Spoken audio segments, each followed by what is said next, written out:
Welcome to the Christian Indie Writers Podcast, where we inform, encourage, and support Christian indie writers on their journey toward publication. I'm Jenifer Carl Tong, and I write historical Christian romance.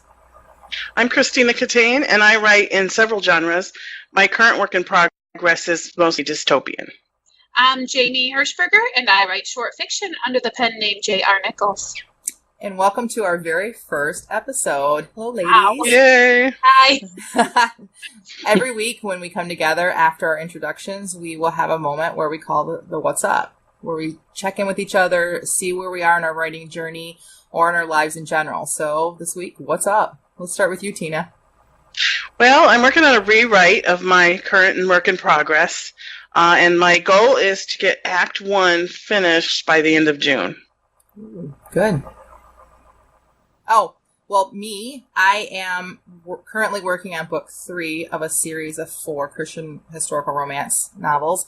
But oddly enough, it was the first one I ever wrote, and it needs a lot of work. Before this month started, I realized I needed to cut about 40,000 words out of it because I wasn't finished writing and it was already at 128,000. Wow. Yeah. That's a lot. That is a lot. The other novels are at around 70 to 80,000. So I need to somehow get down to there. So I did a bunch of cutting already. I still need to cut about 9,000 from Act 1. So I don't feel like I'm writing now, but I'm doing some restructuring, and these are my favorite 2 characters of the whole series. They're this book, so I'm still enjoying it. How about you, Jamie? What are you up to? Well, I wasn't sure that my What's Up was going to be a writing update until I realized today, through various circumstances, that my website is gone. Poof. What because, happened? okay, so I published Second Chance about a year ago, and when I did, I created a website, but I also had some issues with hosting. I'm not technical in the least, and so I tried to do this one.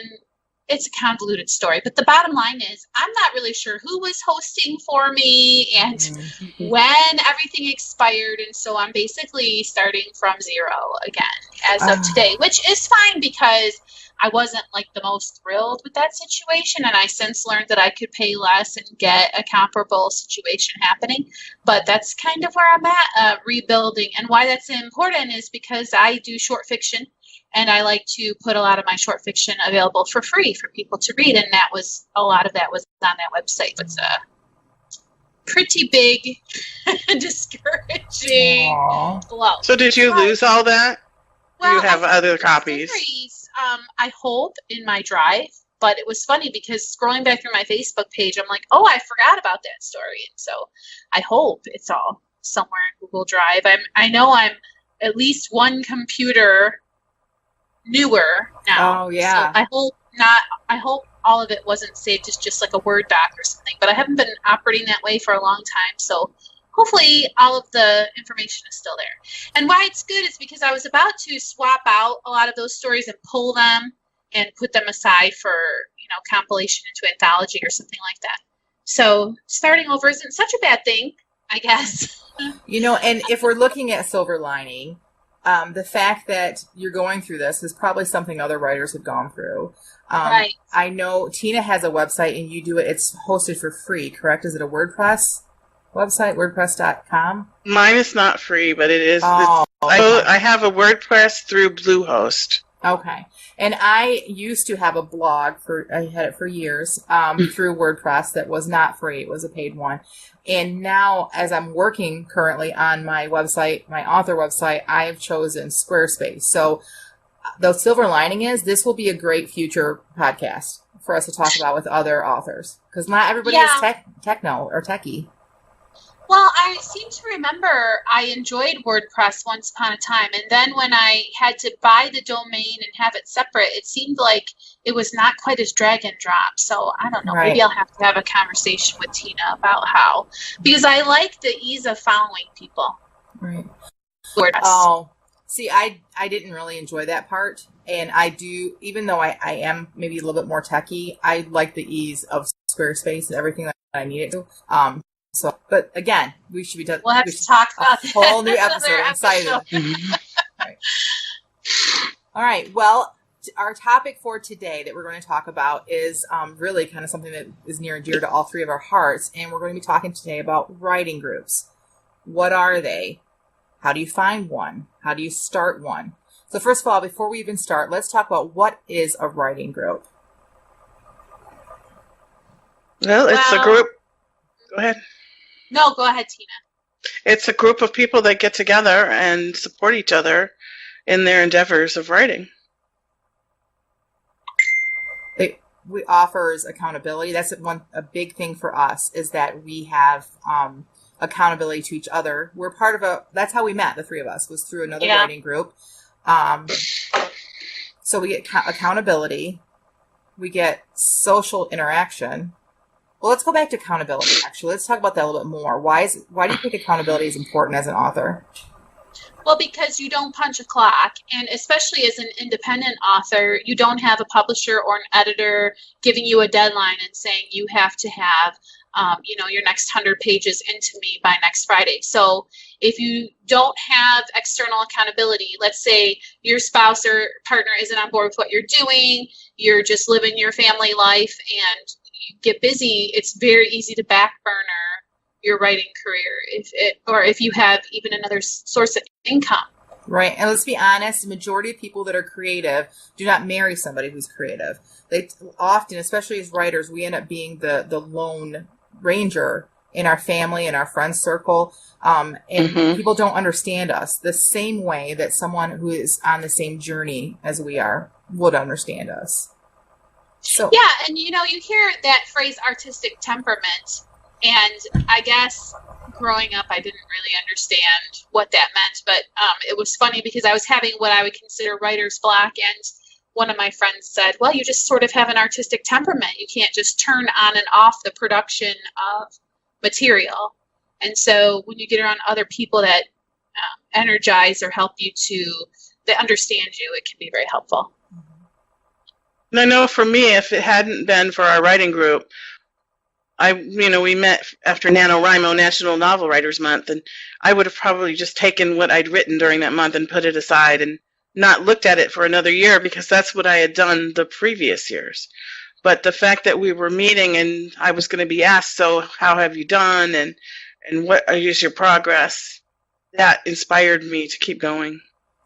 And I think it's important for your writer to feel like a safe space. I think you don't want to feel afraid to share, because you're going to show up and everybody's just going to tear you down. It can be, if you don't find the right group, I don't think you should feel obligated to stay. If you're showing up and feeling torn down more than built up, or if you're not even sure you want to share because there's that one person or a couple of people who just always seem to be more negative, then I think it's okay to say, this is not a group that works for me. And if you could just find one other person to encourage and support you, that is a writing group. That is enough, because you just don't sacrifice quality support for the sake of numbers, I would say.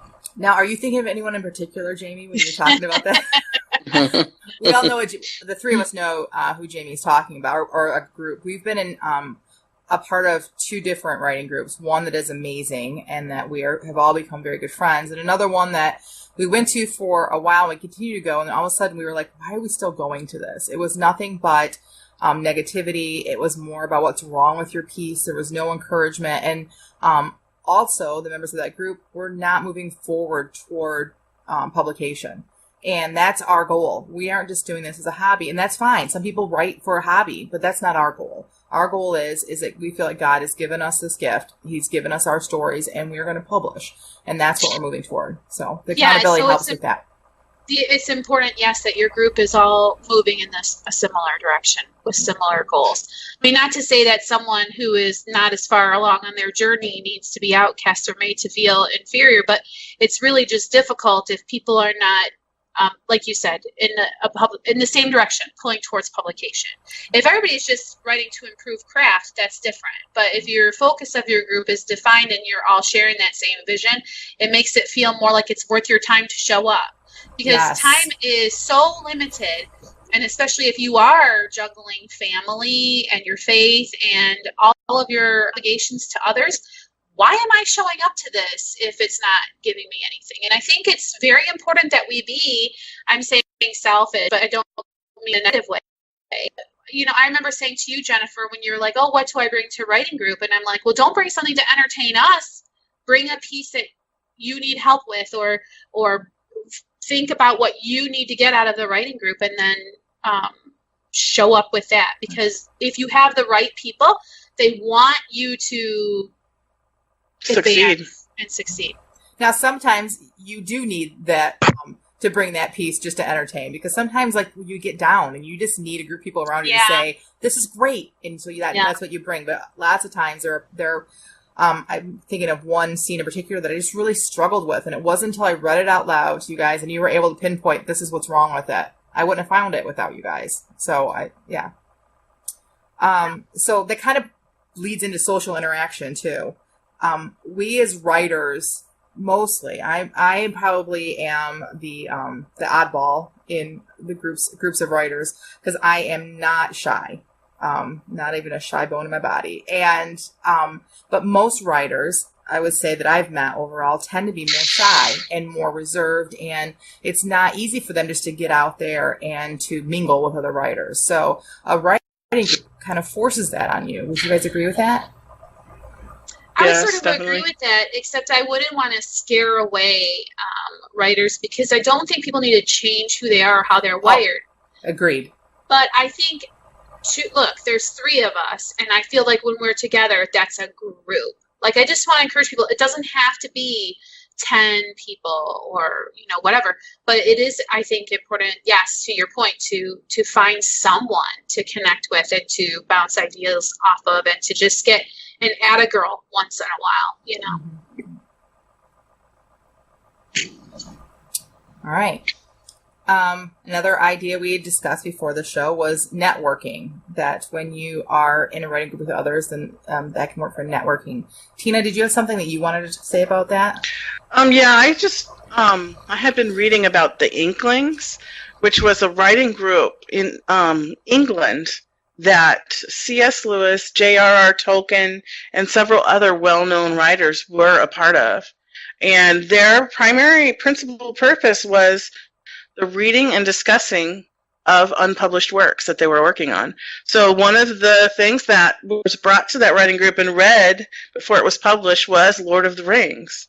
And Out of the Silent Prophet, or Out of the Silent Planet by C.S. Lewis, he read that. And then the book All Hallows Eve by Charles Lee, that's another one that got read to that writing group. It was published. And so that was their primary purpose. And for fun, sometimes they would read this lady. She was notorious for having really bad prose, and they would see who could read it the longest without breaking out in laughter. That's awesome. So that's what they did for fun. So that's just an example of some really well-known writers who got together and encouraged each other, and most of them were published, that were a member of that group. That's awesome. So when I bring like images of really bad book covers, I'm kind of like emulating these great authors. There you go. Let's see how many we can look at before we start laughing. So yeah, that's really awesome. I think that you're the first one to ever tell me that, Tina, about that group, and that they were not only friends, but they were like accountable to each other, which I think is a great example.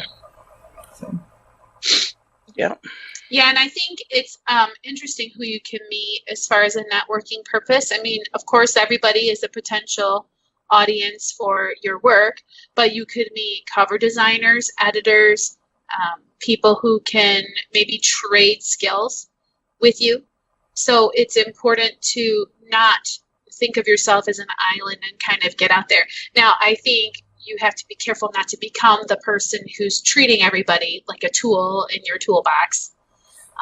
Because I think with the advancements of self-publishing, it's not just true writers who have seen there's money to be made off of writing. And so sometimes it can be a little tedious to have somebody always like, oh, hi, good to meet you. I'm Steve. Here's my book. Right.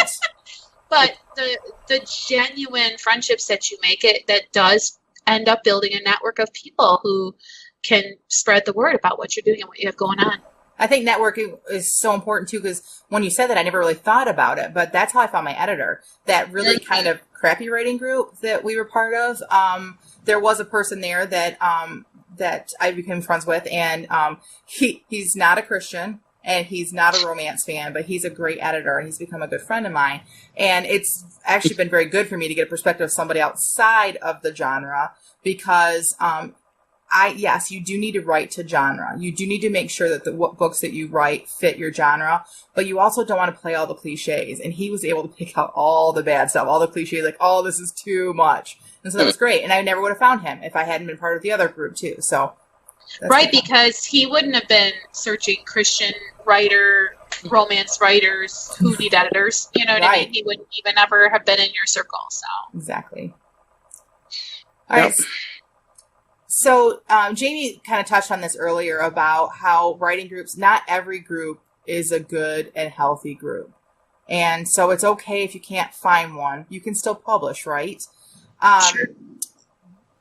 But like what Jamie was saying earlier, you got to find at least one person. Now, we have the three of us, but we're also part of a larger writing group that's about 7 people that has been a really good and healthy relationship for all of us. And it's harder to get 7 people together at a time than the 3 of us. And the 3 of us kind of have similar lifestyles, so it's easier for us to get together. Our kids are about the same age; they're still in school, and so that just works out for us.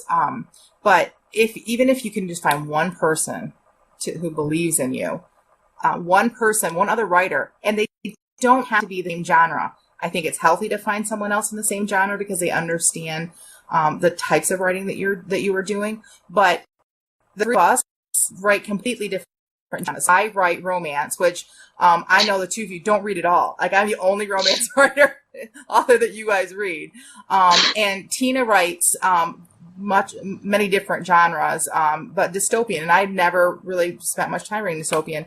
And Jamie is a Christian, but she doesn't write Christian novels per se. In general, short works, science fiction. What else would you say? Fantasy.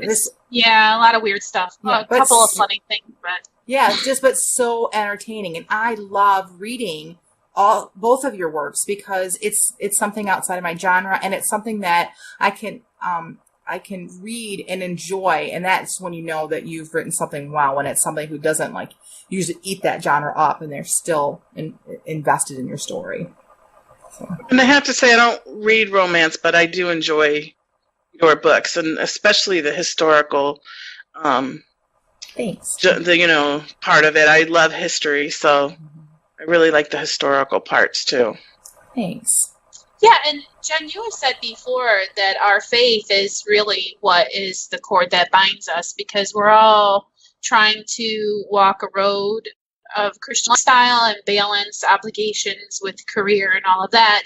And we pray for each other, and we're in each other's lives. And so really it's about building friendships as well, ultimately, if you can just find those people who believe in your work.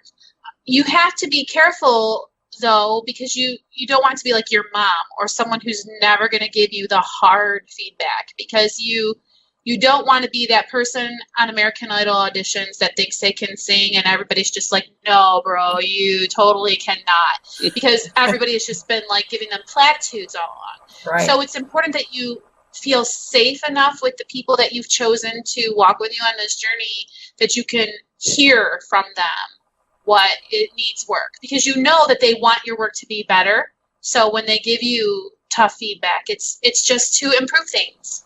Right. I agree. All right. So let's talk about finding a group for a while. Now, we've kind of alluded to how we came together, but let's talk a little bit about how we found each other, and maybe give some advice on how others can find groups as well.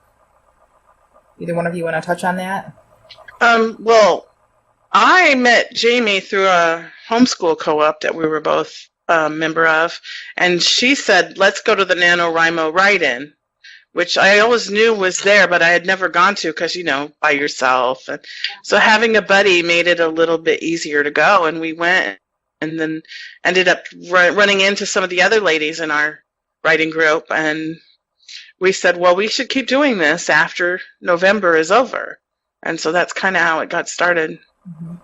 And I think I was the last member of the group. I was kind of on the outside, but I'm not sure. Our friend Ron reached out to me through the NaNoWriMo website, through our local group.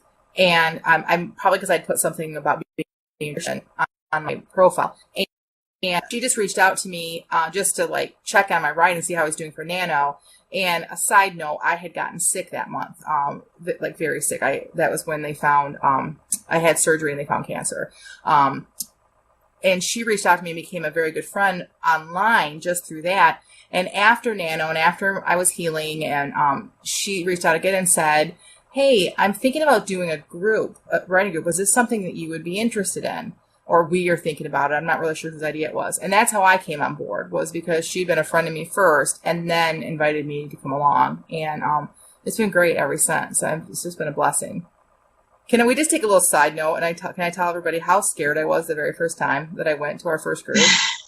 And I know you were not alone. I know I've said this before, but I told my husband before I left, I said, I'm really, really worried that they're going to be a lot better than me. Because if they're much better writers than I am, I'm going to like stick out like a sore thumb, and I'm going to feel like the dead weight that they're dragging behind. And then I said, but I'm also worried that they're going to be a lot worse than me. Because what if you were all terrible writers and I had to somehow encourage you? You know, what if I didn't have that in me? And so, like, ridiculous fears, silly, ridiculous fears. And, but Satan will do that to you, right? This writing group has been the best thing for my career. And it's been a really great thing for my faith walk as well. And so Satan is going to attack. So if you're sitting here listening to this podcast or watching us on YouTube and you think, oh, I could never do that. I could never reach out to somebody. I could never put that out there. I'm telling you, you can do it, because the other person on the other end of the computer is as scared as you are. Because like I said before, I'm not shy, but I was scared, very frightened to do this. And it's been the greatest thing for me. So you just gotta trust God, pray about it, and step out and do it. And it's like that new song that I just saw recently, "Fear He Is a Liar." Oh yeah. You know, that's a great song. It's true. Song. He's a liar. Right. I would second NaNoWriMo as a great way to meet people who are interested in forming a writing group to keep the momentum going, because a lot of people who come to NaNoWriMo are, I'm finally going to write that novel. But if you can't connect with a National Novel Writing Month, we should link them, because a lot of people might not even know. I'll put it in the comments below. Okay, good. So if you can't find the NaNoWriMo meetup by you, I guess another thing to do is to just have conversations with people, let them know that you're writing, that you're starting to be more serious about your writing, and you want an accountability partner, and kind of ask around. Sure enough, somebody will know, a cousin, a friend, a coworker who also has a book in them that they've been dying to get out, and they just need that person to tell them they can do it. They just need an accountability partner or something else. I don't know. I mean, I suppose something like Craigslist could work, or meetup groups or something like that. But I really feel that if you can get a person who already knows you to recommend someone, it's a little bit like dating, right? Like, oh, you guys will get along. You know what I mean? Because the last thing you need is to be partnered up with like a chain smoker, that if that's not your lifestyle, you know, and you're just like, well, how do I unmeet this person now that I've met them? So, but yeah, I would think a personal recommendation, look around at work, look around at church, just put your ear to the ground and find people who are in the same place as you. And I think that Jen had wisdom there to say people who are kind of in the same season of life as you, not always. I think that people who are more advanced in years are also good accountability partners, because they can tell you, I wish I would have been as motivated as you are when I was a whippersnapper. Plus, it makes you feel good because they're calling you a whippersnapper. Always hang out with people older than you. Always. And marry someone older. If you're not married yet, find someone older, because you always feel young. Oh, darn, I robbed the cradle. It's too late for me. And it could very well be that you start off with a bigger group and then some fall away, and that's just how it is, because not everybody is in it for the long run. I think you just take people where they're at, and if they show up for the meetings and keep you going, then great. Right. I agree. And I don't think I would use as a first line. If all else fails, there are tons and tons of Facebook groups out there, and you can search them by locale and find one in your area, in your state. And And they're there for every different genre that you could possibly write in. There's Christian groups. There's all kinds of stuff. And if you find a writing group on Facebook or a Christian author group and you just through posts and comments, you find a couple of people that you think are like-minded like you, reach out to them. Even if they live in Alaska or they live in Florida or Michigan, reach out to them, because you can do exactly what we're doing. You can pull it up on Skype and you guys could do a virtual writing group. There is nothing wrong with that. Right. As long as you find a way to be accountable to someone else, someone that will encourage you and help you to move forward. And will work with you to make your work better.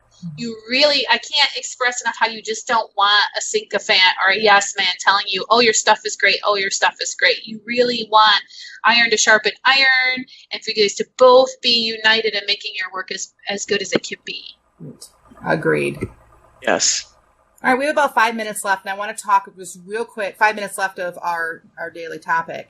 A little bit about, so we've talked about our writing group. We've talked about how to find a writing group. But once you have a writing group, what does that look like? What do you do in a writing group? Well, it depends on the writing group, because I'm a part of a couple different writing groups, and we do it differently at each one. So for our writing group, we bring our work that we've been working on and we read it to each other, which I really like because you get immediate feedback. Yeah, if something is funny, you hear them laughing. If something's frightening, you hear the gasps, in real time. And I really like that. And then when you're done reading it to them, then they give you feedback based on what you've asked for. Do you want them to correct every punctuation that you've gotten wrong? In my case, we don't have time for that. But our other group, everybody reads in advance, and then they get together, and the person whose work they're talking about has to be quiet and not say anything and listen to the rest of the group talk about what they wrote. Mm-hmm. So that's just a couple of different options of how to do it. I was in a group like that. It was the second one, and I didn't like it because I couldn't talk. That wasn't my favorite. It is difficult. It is. I'm also part of a writing group that just writes. We get together just to make sure, and you guys are part of that as well. We get together just to write.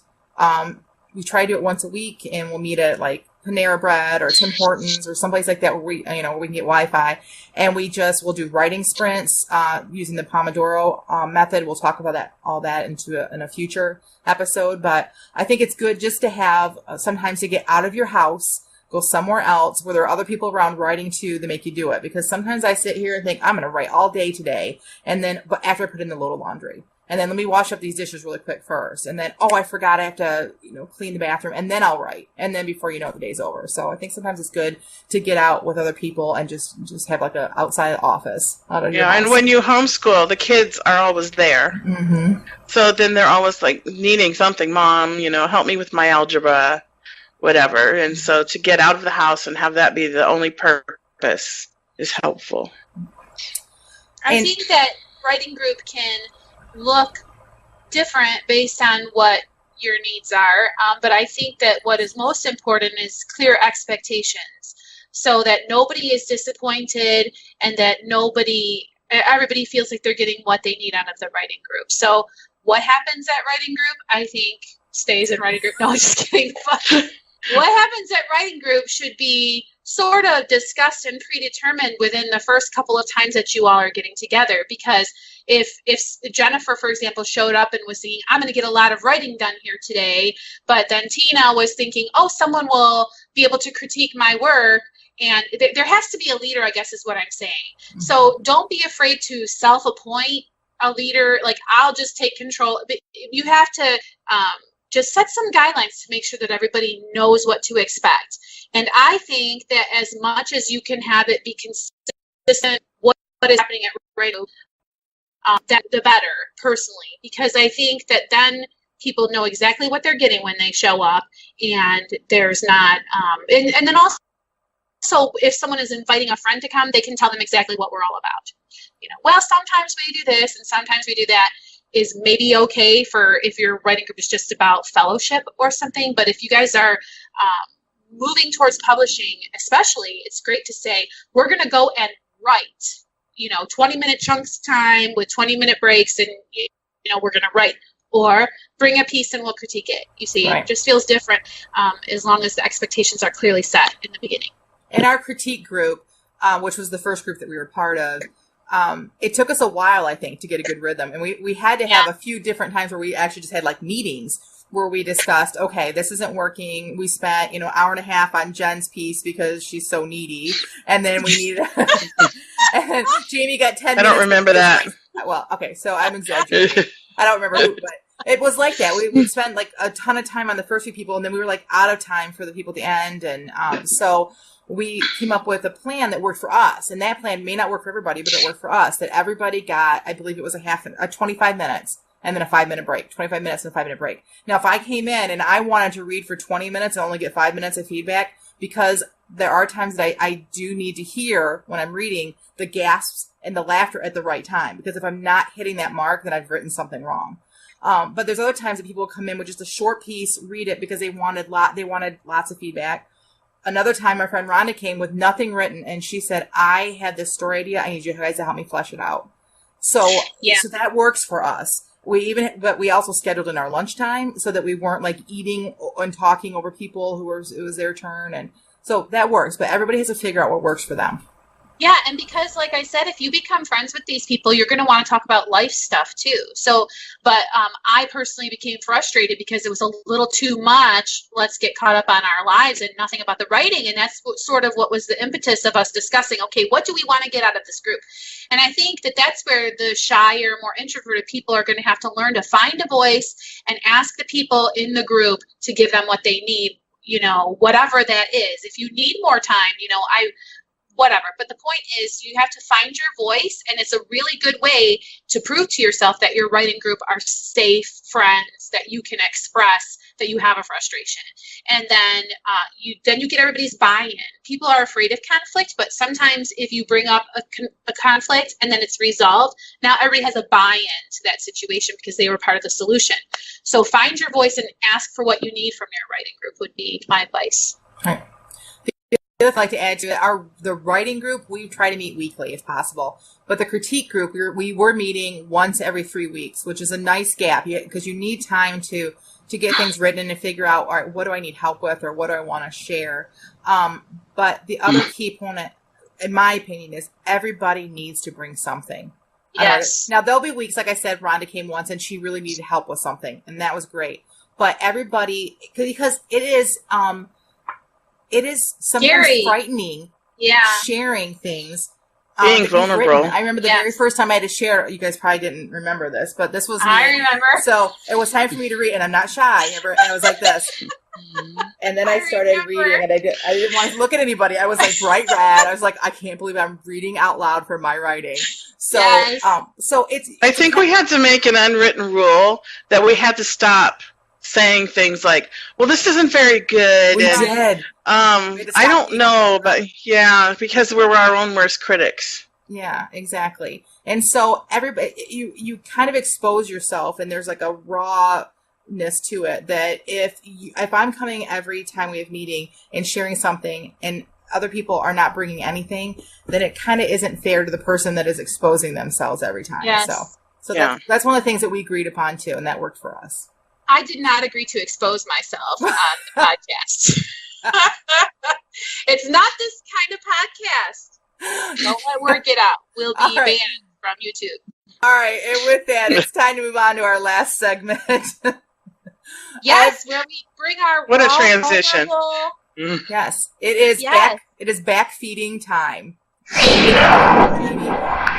Every week we're going to bring a piece of writing that we share with the audience and get feedback from the members of the podcast. Now, there's two different ways that we'll do this. Sometimes we'll do a writing activity where we do something on the fly. We bring it raw, unedited. We've not edited it at all. So the kind of feedback you would give for something like that is not critique. You would give encouragement, you would laugh, but we do not criticize that because it's not been edited. It's just been it's the raw stuff. It's the raw. most vulnerable stuff. Other weeks, we will actually upload pieces of our work so that our listeners can also read it. we'll read each other's. We'll come having already read it, and then we will share some good constructive criticism for each other. We think it's important because not only do we need to do this for each other, like we need to continue to critique each other's work, but we also believe that other writers out there need to see how this works, and they need to see how other Christians and writers can help each other without sugarcoating things. So it's kind of it. So yes, and so I'm just going to say one thing about like the backfeeding, and the reason that came up is because when we would have prescribed times for authors to share their work, then the criticizing or critiquing or whatever would happen. And I would say, well, is your back fed? Like, do you need anything else from us? Because there's this awkward period where no one is talking and you're like, can we move on? So basically it was just my way of saying, okay, Mary Lou, have we spent enough time with your piece? Is your back fed? So that's where that came from. All right. So this week we decided, since it's our first episode, we wanted to do something fun, and because we really enjoy doing these fun writing activities. And so each of the hosts were given the same 8 words, and with 15 minutes to write a story. We actually did this together yesterday, and it was so hard not to read it to each other. So we had to incorporate at least 3 of the 8 words into our piece. We only had 15 minutes to write. So today, Jamie, I want you to go first and read to us what you wrote. Okay, but words. We had to share the words first, and I can actually share them on this because Tina Bambina left her list behind, and I was wondering what happened to that. Look what I found in the conference room. It's chock full of great story ideas. Be careful what page you turn to. I'm especially stoked about a story about a peach. What's more vulnerable than a peach? Do you get my reference? I have your book, Tina. So see that. You guys have not spent any time editing. Yes None. or no? I turned my computer off and I've not turned it on. Promise you. But the words. Okay, the words are, I forgot to say it, sorry. Wedding, scallop, fair, as in F-A-R-E. Oh, no, I put face. You lose.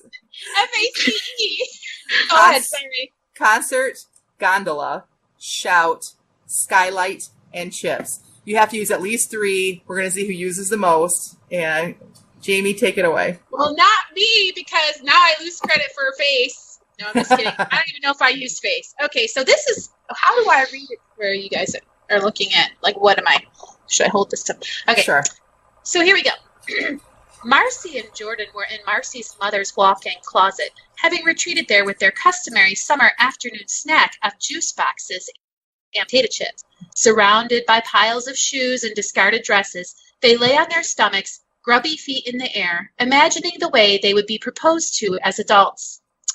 My husband will take me to a concert, said Marcy, and just after the end of the performance, fireworks will explode from the stage and form the words, "Marry me, Marcy," in the sky above the Metroplex. How romantic, Jordan said, licking a salty thumb. My husband will take me to Venice, and he will pay the gondola man to sing me a love song. Then he will ask me to marry him, and we will kiss. Both girls giggled over the idea of kissing. Jordan made a small surprised sound and then jumped up, digging in the pile of shoes to retrieve a pair she'd spotted, golden with jeweled accents. I'm going to wear shoes like this at my wedding, she proclaimed. She slipped her foot into them and took a wobbly step. Jordan, stop. Those are my mom's good shoes. I'm not hurting anything. I'm just being fancy. After a moment of envious observation, Marcy slipped her feet into another pair of shoes, somewhat disappointed that they were much less fancy than her friends. In my imagination, I am wearing glass slippers like Cinderella, she declared. The 2 girls giggled and stumbled around like newly born foals, occasionally crashing into one another and laboring through laughter to keep themselves upright. Suddenly, the closet door flew open. There stood Marcy's dad. What on earth are you girls doing? It sounds like a herd of elephants stomping around up here. All Marcy and Jordan could do was laugh. The end. Yay. I think I got 3 words, 3 or 4. It's so sweet, though. I love it. I love that picture of the grubby feet and the salty thumb. And it's just so... You're always really good at that. You're always very good at descriptive and putting somebody right in your story with the the characters. Like, you can imagine them doing that. Oh, Yeah. thank you. Yeah, I love it. All right, I'll go next unless anyone has any objections. All right. Andrea watched the numbers on the meter slowly increase. She hadn't really considered how much it was going to cost her to travel all the way to Detroit via taxicab. Hopefully, she had enough money in her bank account for the fare. Her finger lightly traced the scallop edge of her veil. It was a delicate Italian lace, or so the lady in the shop had said. Very unique and very expensive. Just add that to the list of money she'd have to pay back someday. Gifts you can send back, right? But expensive Italian wedding veils? Those were not returnable. The loud buzz startled her. She took a deep breath and opened her purse.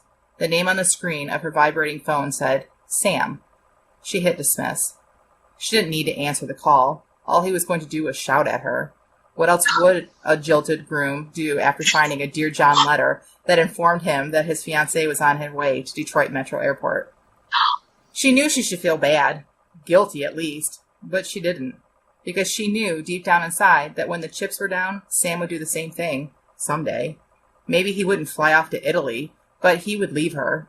He would wake up one day and realize that what she already knew, that he didn't love her. She was just a new shiny object right now. But someday, when her shininess wore off, he would leave her. She was just beating him to the punch. Yes, she should feel bad, and maybe eventually she would. Probably when she was floating around Venice on a gondola. But not today. Today she felt relief. Yay! Yay! That is like a reverse romance. That is like not typically, but then it seems to me like the beginning of a fresh romance. Like she's gonna meet someone somewhere. Right. So that's so funny because when I was writing it, I thought they're gonna this is gonna be so different than what they expect from me. And then as I'm reading through it this time, that's exactly what I thought when I was reading it. I'm like, this sounds like she's off to another romance. I should continue this story. She's wanting the real deal. Like, how do you find? I wonder what the real deal would be like in Italian, because that could be the name of it. You know what I mean? Oh, yeah. Blah, blah, blah, blah. How do you spell that? I'm sure that's not. I'm sure it's beautiful because I love the movie Life is Beautiful in Italian because I love the music of that language. Anyway, so yay! Nice job. Thank you. I love how you got the gondola in there at the end. That's the first word that I knew what I was going to do with it. Like, the very beginning, I'm like, it's going to be somebody, like, who's running off and they're going to be on a gondola. Literally, that was the first word, and it was the last one I used. Well, when you use scallop for a veil, that was great, because I'll think of scallop potatoes, or like the scallop from the ocean. Yeah. I wonder what Bambina did with scallop. I wonder if she used it. I did. Yeah. All right, let's hear it, Tina. Okay. Can I say how hard it is to write a story in 15 minutes? It's very hard. Especially me, because I'm not a flash writer, and you two have done short works before, and you guys know that the first time we tried doing a short writing activity in our other group, it turned into a 40,000 word novella. Yeah. So I'm not very good at this. But how often these short little exercises for fun have turned into ideas for bigger works. So, okay, here goes. The wedding of Sir Archibald Weinheimer and Lady Abigail was the event of the season. The whole courtyard in front of the cathedral in Venice was filled with guests that did not fit inside.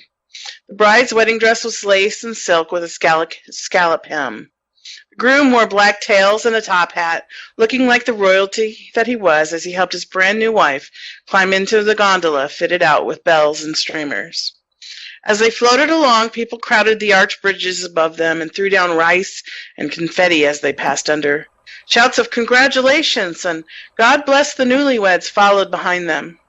As they turned down a waterway between stately homes, one of the garage doors opened, and the gondola captain pushed the vessel up to the dock.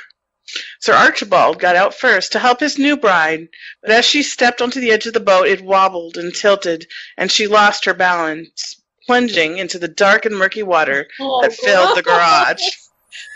Standing with a gasp, she stared at her new husband as water streamed from her ruined hairdo and washed the makeup from her face. "Get me out of here!" she finally exclaimed. Her new groom jumped into the water next to her, the splash of water soaking his new bride all over again. He reached for her waist to lift her onto the dock.